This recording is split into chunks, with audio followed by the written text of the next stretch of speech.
This is day 11 of the 17th annual Sylacauga Magical Marble Festival, and today we are joined by local businessman Jonathon Douglas.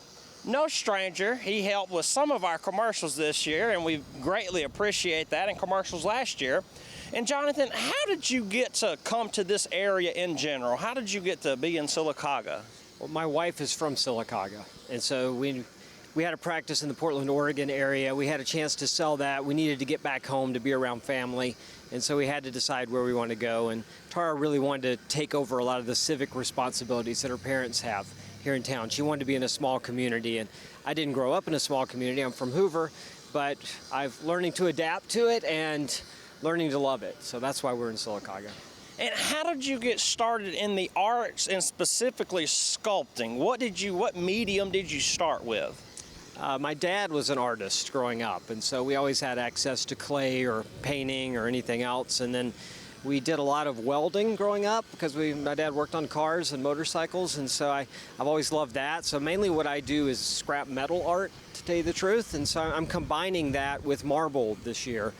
But I've transitioned, I've done wood sculpting, I've done a little bit of everything, to tell you the truth, but I'm really concentrating on metal and wood, and then I'm going to try to see if marble can fit together with those two also.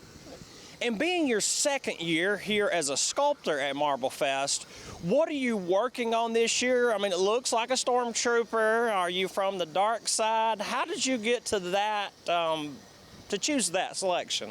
I'd say it was a mistake because my skill level, based on what I've seen so far versus what I'm trying to accomplish, is very different. But I wanted to try something that was hard, number one, and then I have a lot of patients that love Star Wars.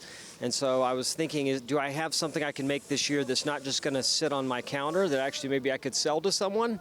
So it's a combination. And I wanted to combine my metal work with this. So I built a metal stand out of transmission parts, and it looks very Star Wars-ish.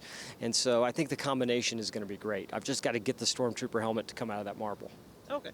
And talking about your patients, like at your business practice, like you have an area to display a lot of local marble from different sculptors. Please talk about that area. Yeah, we have a lot of local artists that display their art with us, and we have a little gallery up in the front, and a lot of my art's in there also. But we try to support artists because they need an avenue to expose themselves to other people. Well, thank you for joining us here today on day 11 of the 17th annual Sylacauga Magical Marble Festival. This is Robert Pearson Jr. reporting from Central Park for WOIL and WOTM TV.